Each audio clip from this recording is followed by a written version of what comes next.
Assalamualaikum, selamat sejahtera, annyeonghaseyo. Saya Nur Afika, graduate student from Sung Kim Kuan University. Anda sedang mendengar Sembang Santai MITI Khas, podcast di mana kita akan sembang mengenai isu, latest trend ekonomik, pelaburan dan perdagangan tapi dengan cara yang sangat santai dan mudah difahami. So, episod hari ini sangat special di mana kita akan kupas satu topik yang sangat hangat in conjunction with the APEC meeting that was held in Korea dan juga di mana Malaysia was the host for 47th ASEAN Summit. So the current issue right now is about Perjanjian Perdagangan Timbal Balas, atau in English we call it as Agreement on Reciprocal Tariffs, ART, yang baru saja ditandatangani oleh dua pihak antara Malaysia dan juga United States.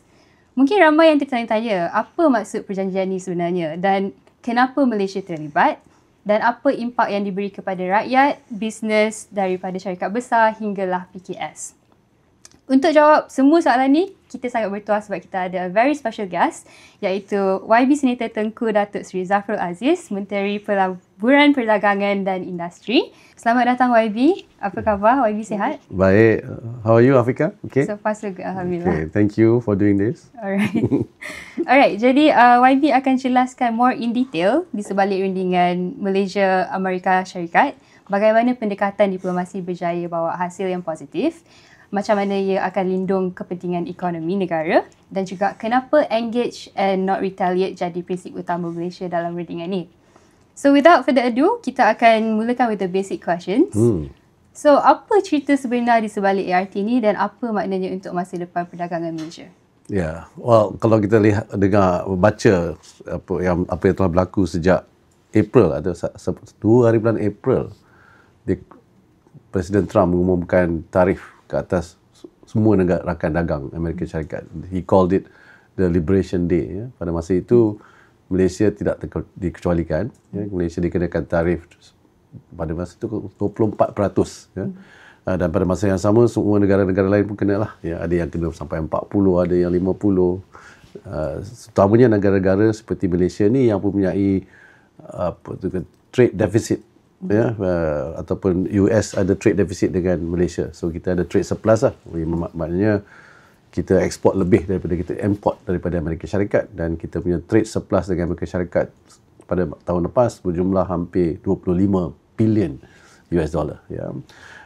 Kerana mereka berpendapat kalau ada perdagangan yang tidak seimbang, ya, mereka perlu mengenakan tarif ke atas negara-negara yang ekspornya lebih daripada import berbanding dengan Amerika Syarikat. So lepas itu pada masa yang sama kita ada beberapa pilihan. Ya. Pilihan pertama ialah kita retaliate. Ya. Kita tak nak berunding lah. Basically kita kata okey, kalau you kenakan saya ataupun kenakan negara kita tarif sebanyak 24%, kita kenakan balik 24%. Itu satu pilihan pertama lah. Pilihan kedua ialah kita engage. Ya. Kita adakan sesi engagement terlibat urus lah dengan pihak pentadbiran Trump. Dan ketiga kita tak buat apa-apa lah. Ya. Kita biar je lah. That means kita tak engage, kita tak retaliate, tapi kita just terima je lah apa yang telah dikenakan kepada kita. Dan saya pada masa itu berbincang dengan rakan-rakan kabinet dan pada masa yang sama telah mengambil peluang sebagai pengerusi ASEAN.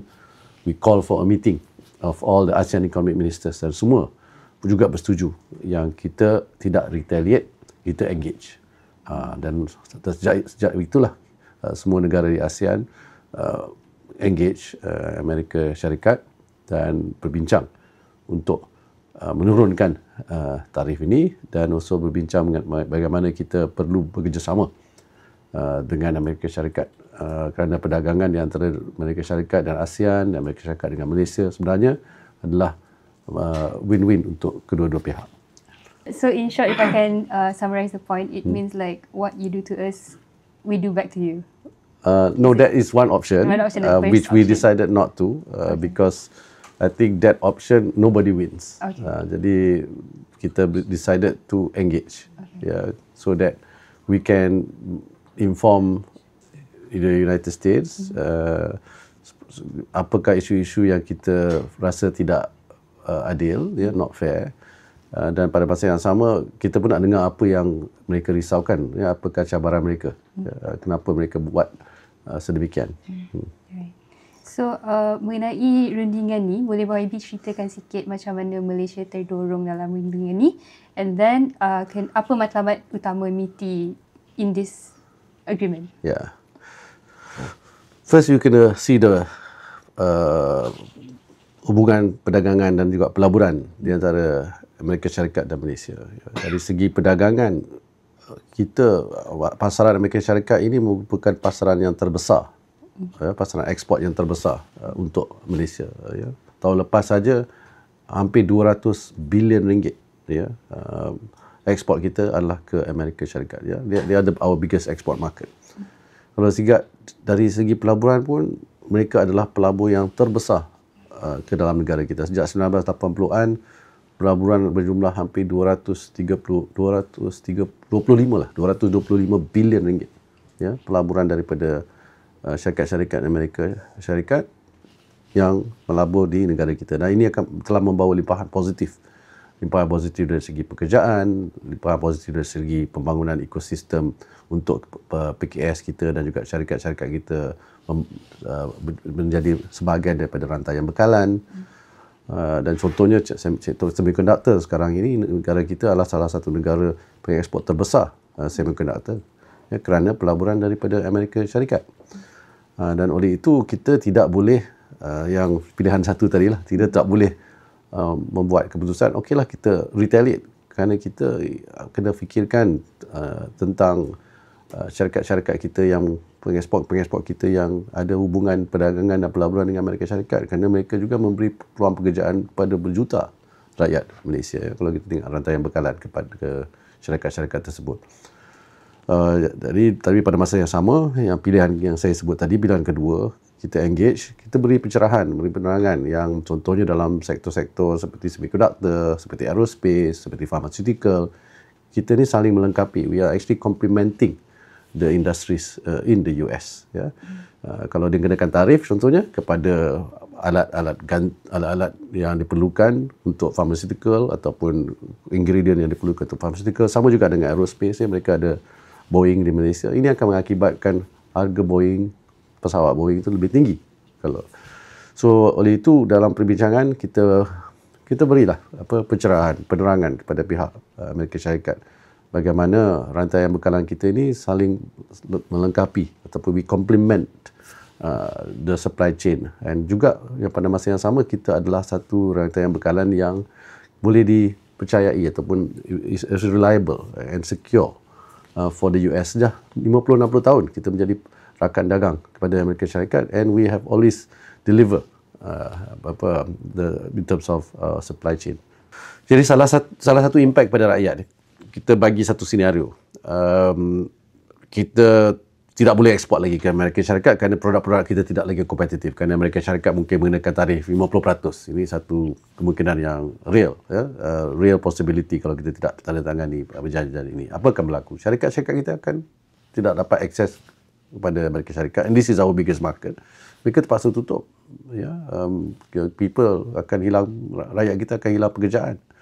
Jadi kita kena buat analisis ini betul-betul. We have to be objective, jangan emotional about these things.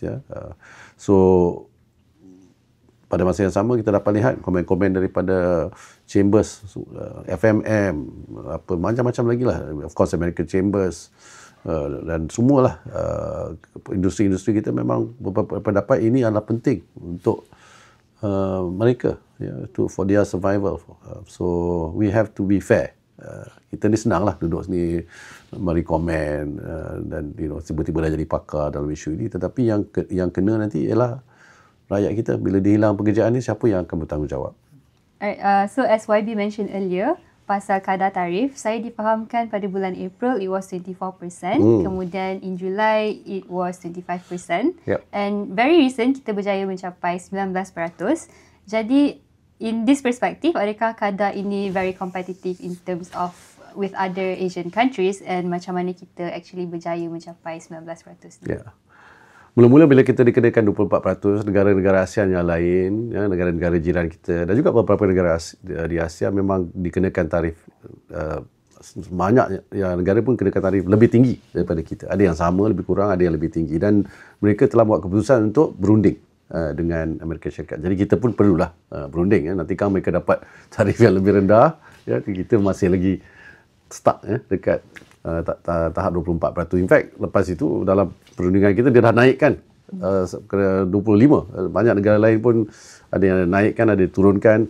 Tetapi pada masa yang sama kita teruskan rundingan, dan alhamdulillah dalam rundingan kita telah berjaya menurunkan tarif daripada 25% ke 19%, dan ini semua isu yang penting ialah kita kena faham apakah negara-negara jiran kita yang lain dapat lebih tinggi ataupun lebih rendah ataupun lebih kurang. Kerana kita tidak mahu situasi di mana kita kena 25 dapat 19 tapi yang lain dapat lebih rendah. Dan ini akan mengurangkan competitiveness kita lah dari segi pengeksport. Jadi kita lihat negara-negara lain pun lebih kurang, lebih 19-20% negara-negara jiran kita. Dan oleh itu kita memang bila bercakap dengan pihak industri, dengan syarikat-syarikat kita yang ekspor kepada Amerika Syarikat, mereka pun they relief lah, because we are at par dengan negara-negara lain.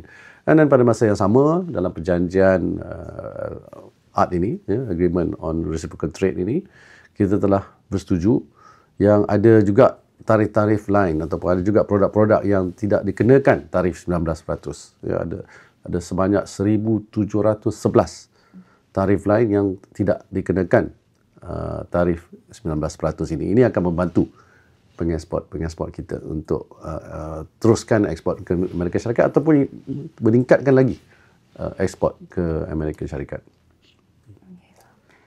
Bila cakap pasal rundingan, ada rising concerns yang timbul, and ramai especially social media, dia akan risau pasal Malaysia punya ekonomi, and ada yang cakap, oh, Malaysia is very weak, menyerah ataupun senang dikompromi apabila buat rundingan macam ni. Jadi bagaimana MITI actually dapat ensurekan kedaulatan ekonomi negara selain juga melindungi orang cakap macam kepentingan Bumiputera dan juga PKS? Ialah sejak kebelakangan ini ramai dah jadi pakar-pakar, terutamanya dari perdagangan, dari sudut perdagangan, dari sudut pelaburan, dan pada masa yang sama banyak emosi kerana mereka emosional kerana ini adalah dengan Amerika Syarikat. Mereka mempunyai pandangan yang Amerika Syarikat ini adalah sebuah negara yang big bully, ataupun setengah tu berpandangan berkaitan isu Gaza, isu macam dia dipolitikkan lah. Dan pada masa sama kita mesti objektif. Seperti saya sebut tadi, Amerika Syarikat ini masih lagi rakan dagang dan rakan pelabur yang utama untuk negara kita. Kenapa itu penting? Kerana ia mencipta berjuta pekerjaan untuk rakyat kita. Kita boleh be emotional about it, kata okey, tidak, saya tidak nak berunding dengan Amerika Syarikat. Tapi sebagai kerajaan yang bertanggungjawab, kita kena fikir apakah impak kepada ekonomi, apakah impak kepada syarikat-syarikat yang akan terkesan, apakah impak kepada pekerja-pekerja kita. Kerana nak tak nak, Amerika Syarikat dan juga China contohnya, ini adalah dua negara ekonomi terbesar dunia. Dan ini adalah dua negara di mana rakan dagang utama kita dan juga rakan pelabur utama kita. Jadi kita berbincang dengan Amerika Syarikat, kita berunding dengan Amerika Syarikat, ada red line, ada garis merah yang kita tidak boleh kompromi. Yang disebut oleh Rika tadi, Bumiputera. Bila kita tengok syarikat-syarikat kita dalam sektor-sektor strategik, dari segi halal, dan yang paling penting, mana yang mengatakan kedaulatan negara kita telah jual kedaulatan negara kita. Ini memang fitnah lah semata-mata. Ini memang tidak politikkan lah isu ni. Tidak apa, kita bagi pencerahan, bagi penerangan. Kita tanya dasar mana, undang-undang mana yang kita tidak boleh guna pakai. Semua dalam perjanjian itu, undang-undang Malaysia masih lagi sah, masih lagi boleh diguna pakai, masih lagi relevan. Juga dari segi dasar-dasar kita semua, dasar AP kita, dasar Bumiputera dan semuanya masih lagi tidak kita compromise. We didn't compromise on all that. Memanglah dalam wording tu kadang-kadang confusing dalam agreement tu, macam-macam wording yang mereka akan question. Tapi wording itu pun mereka ambil satu paragraf, dia tak baca paragraf yang lagi satu. In any trade agreements or even any agreement, you kena baca dengan secara holistik. So ada banyak isu-isu yang kita akan teruskan pencerahan kita. Tapi yang penting di sini saya nak tekankan dari segi kedaulatan negara, we have not compromised on our sovereignty. Kita cakap pasal economic interest, kita cakap pasal national security, semua ini masih lagi ada dalam perjanjian itu, yang kita adalah sebuah negara yang beri fokus kepada isu-isu ekonomi dan kedaulatan negara ni, kita tak compromise. So when you mentioned earlier about emosi, mungkin rakyat biasa ni terlalu emosi when they think about their daily lives. So macam mana this one can actually impact their daily lives in terms of dari harga barang ataupun peluang pekerjaan, or maybe dari the bigger perspective about the kestabilan pelaburan? Yeah. Well, when it comes to trade, dari segi perdagangan, yang penting ialah itulah Pak Fikar cakap tadi, apakah kesannya kepada rakyat. Kita bagi satu contoh yang mudah lah. Bagi PKS kita yang membantu syarikat-syarikat multinational ataupun syarikat Malaysia yang besar ni, mid-tier companies ini, mereka adalah part of the supply chain, sebahagian dari rantai bekalan pengeksport besar kita. Setengah tu PKS memang export directly juga ke Amerika Syarikat. Kalau kita tidak ada satu rundingan dengan Amerika Syarikat dan tidak ada persetujuan, mereka tidak, there's no certainty, there's no clarity. Kerana perjanjian ini juga memberi peluang kepada Malaysia dan Amerika Syarikat berunding kalau ada isu-isu yang mereka tidak setuju. Kalau tidak ada perjanjian ini, Amerika Syarikat secara unilateral boleh mengenakan tarif atau apa-apalah yang mereka rasa bersesuaian terhadap negara kita. So for rakyat biasa ni, terutamanya PKS, bila dia ekspor ke Amerika Syarikat, they can export dengan confident, yang keyakinan yang produk mereka boleh terus diekspor ke negara Amerika Syarikat. Dari segi pekerjaan, semua ni tidak terkesan lah. Harga barangan contohnya. Harga barangan, kita berbincang pasal isu pengimportan daging. Kalau kita memberikan akses pasaran kita kepada Amerika Syarikat, lebih banyak daging-daging ini, tapi subject to kelulusan JAKIM lah. Lebih banyak produk daging yang halal yang boleh masuk ke negara kita. Harga daging akan jatuh, lebih cheaper. Sama juga dengan pharmaceutical, macam even Boeing, saya sebut tadi kan, kalau kita tidak dikenakan tarif, dan kita tidak dikenakan tarif untuk rantai bekalan kepada Boeing, dan bila Malaysia Airlines membeli pesawat Boeing, harga Boeing pun akan lebih murah, harga daging akan lebih murah. So this will be positive untuk rakyat kita lah. Contohnya lah, ada banyak lagi contoh. Okay, untuk signing the ART, apakah impact future agreements with other countries? Will it jeopardize, or what pros and cons are there? Dalam perjanjian ART ini tidak ada negatif impact kepada perjanjian-perjanjian kita dengan negara lain, ataupun perjanjian-perjanjian yang akan kita tanda tangani dengan negara lain. Pada masa yang sama kita menandatangani ART, kita ada menandatangani perjanjian dengan China, ASEAN-China FTAs, upgrade kita punya FTA bersama China, di antara ASEAN dan China. Kita juga mengutamatkan Malaysia-Korea FTA, rundingan dengan Europe untuk diteruskan. Dan oleh itu tidak ada kesan apa yang kita setuju dengan Amerika Syarikat tidak bermakna kita tidak boleh bekerjasama dengan negara-negara lain. So in addition to that, some people actually argued that the Malaysia's billion tariff exemptions yang cover about 1,700 product lines that you mentioned earlier, betul ke benda ni is actually a win from Malaysia? Like, mainly people actually cakap the US importers are benefiting more rather than Malaysia. Well, you have to look at the bigger picture lah. Yeah, of course, this 1,711 lines ni comprise about 12% of our total export in terms of value. Dan pada masa yang sama, this of course can grow more because these products will then will be exempted lah daripada tarif 19% ini.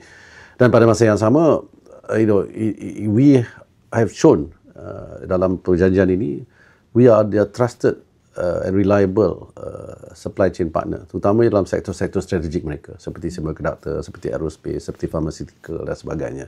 Ya, ini akan membantu lagi ekosistem dan industri-industri kita yang terlibat dalam rantai bekalan kepada Amerika Syarikat.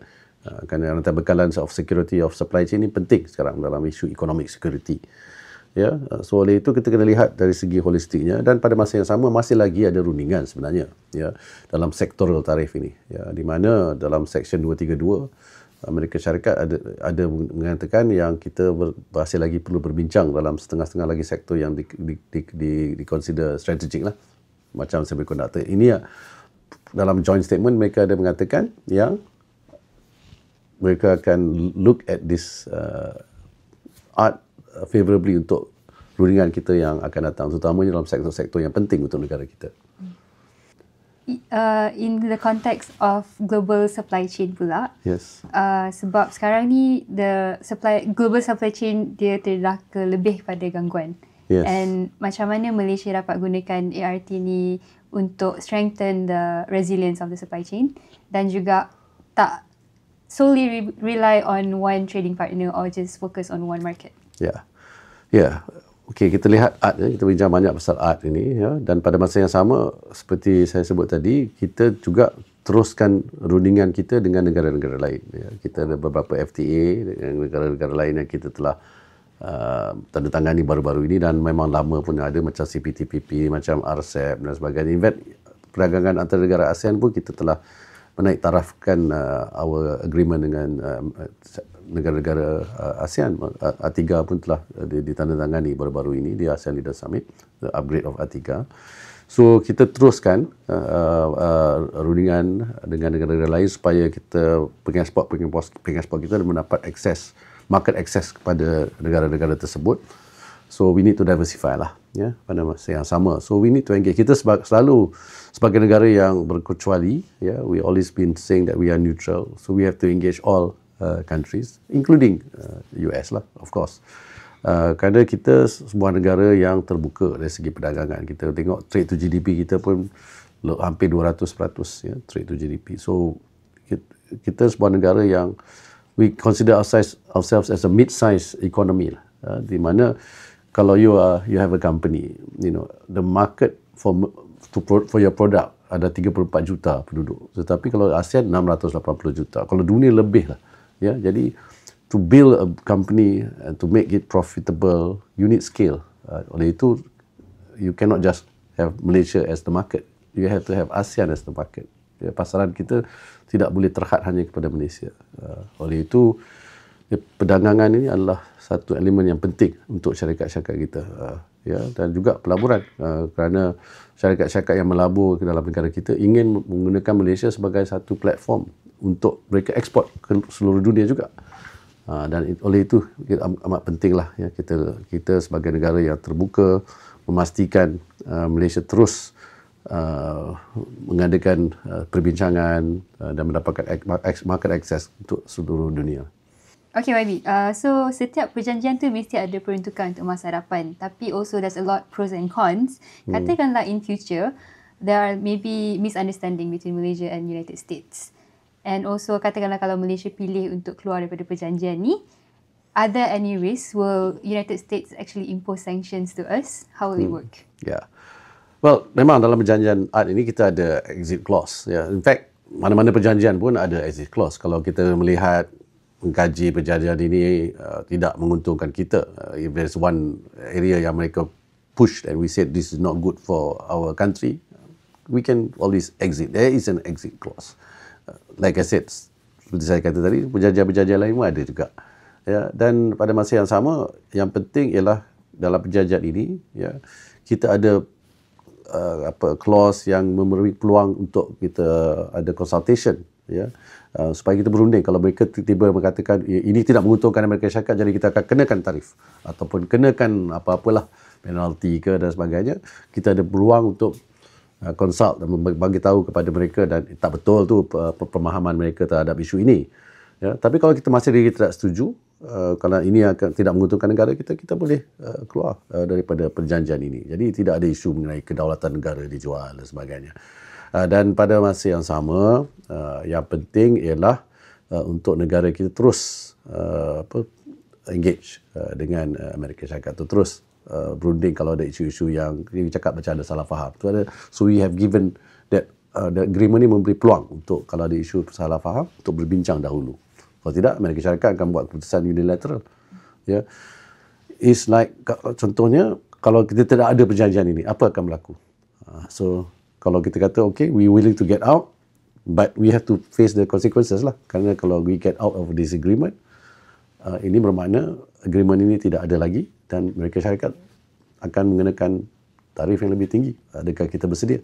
Kita kena fikir betul-betul.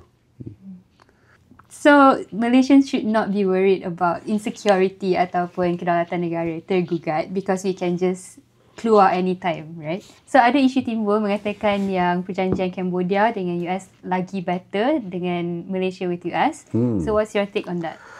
Well, my take on that, of course, tak betul lah. Ya, kerana we have to look at it objectively about comparing apple to apple lah. Ya, this is not comparing apple to apple. Malaysia sebuah negara yang lebih maju. Ya, kita tengok KDNK per capita kita pun menunjukkan kita adalah negara membangun dah nak jadi high income nation pun. Dilihat dari segi Cambodia, kita tengok KDNK per capita mereka, GNI per capita mereka masih lagi is under the terminology we call it less developed countries lah. Jadi we are not, bila perjanjian mereka they look at it that way also. Yeah, and you look at the terms, you have to read the agreement in totality. The perjanjian dengan Malaysia ni lebih strategic the nature. It makes Malaysia as a strong strategic partner to the US, to the Amerika Syarikat. Dari segi wording yang digunakan, dari segi komitmen di antara kedua-dua negara. Ya, kita merupakan satu rakan dagang yang rantai bekalan tu penting kepada Amerika Syarikat. We are industrialized country. Ekspor kita pun 80% adalah manufacturing. Jadi berbeza dengan Cambodia. Jadi itu satu perbandingan yang saya rasa tidak fair lah untuk sama juga nanti bila kita lihat perjanjian perdagangan antara EU dan US, perjanjian perdagangan antara Korea dan US, semuanya berbeza. Kenapa nak banding dengan Cambodia saja? We have every perjanjian itu lain, unik, ya, kerana mereka mempunyai situasi yang berbeza, ekonomi yang berbeza juga, dan juga rakan dari segi perdagangan dan pelaburan yang berbeza dengan Amerika Syarikat. YB, sekarang jadi satu very hot issue about the RM1 trillion procurement from the US. Ada yang cakap, it should actually be used for the domestic usage. 1 trillion ringgit tu, isn't it too much? What's your take on that? Yeah, well, this commitment 1 trillion ringgit ni dalam masa 5 hingga 10 tahun, it's a commitment that memang syarikat-syarikat yang kita telah kumpulkan jumlah ni, they have already made plans to do it. Ya, contohnya Malaysia Airlines, ya, mereka telah memberi komitmen even sebelum perundingan tarif untuk membeli pesawat daripada Boeing. Ya. And then macam contohnya LNG, ini Petronas memang kena beli pun LNG dan pernah beli daripada Amerika Syarikat sebelum ini pun, kerana mereka talk about energy security dan sebagainya. Dan kalau kita lihat dari segi pembelian barangan-barangan yang lain daripada syarikat-syarikat multinasional negara kita yang base di negara kita dan juga JLC, memang ini pembelian yang mereka akan buat dalam masa 5 hingga 10 tahun, pelaburan yang mereka perlu untuk mereka meningkatkan lagi kapasiti pembuatan mereka. So these are machines yang dia buying from ni. Data center yang ada di Malaysia sekarang ni banyak juga equipment yang diperlukan daripada Amerika Syarikat. Dan ini ada spillover kepada negara kita. Bukan dia beli lepas tu letak dia barang tu kat situ. Ya, dia beli barang tu akan menghasilkan produk-produk untuk dia ekspor balik. So they are all positive multiplier terhadap yang 1 trillion ini. Doesn't mean you spend and nothing comes out of it. You spend 1 trillion macam Malaysia Airlines. You spend money to buy the plane, then you can compete dengan AirAsia, you can compete dengan Batik, you can compete with SQ, then you make money. And then the money will go into for dividend for the shareholder lah. In this case, Khazanah sama juga dengan syarikat-syarikat yang membeli barangan ini. Mereka membeli the machines, they will produce, they will make revenue. And of course they create jobs dan sebagainya lah on the multiplier. So it's not about spending and then we don't get anything out of it, right? And also at the same time, it's spending that they are going to do anyway regardless ada tarif atau tidak ada tarif. Jadi yang penting ialah tidak ada satu sen pun dana daripada kerajaan. Ya, yang 1 trilion ini. Alright, nampaknya kita pun dah sampai kepada penghujungnya. Terima kasih YB Tengku Zafrul sebab sudi luangkan masa, dan juga pada para penonton, hopefully it was a very detailed explanation what we can learn. Jangan lupa untuk terus bersama kami dalam the next episode of MITI Sembang Santai. Have a good pleasant week and Assalamualaikum.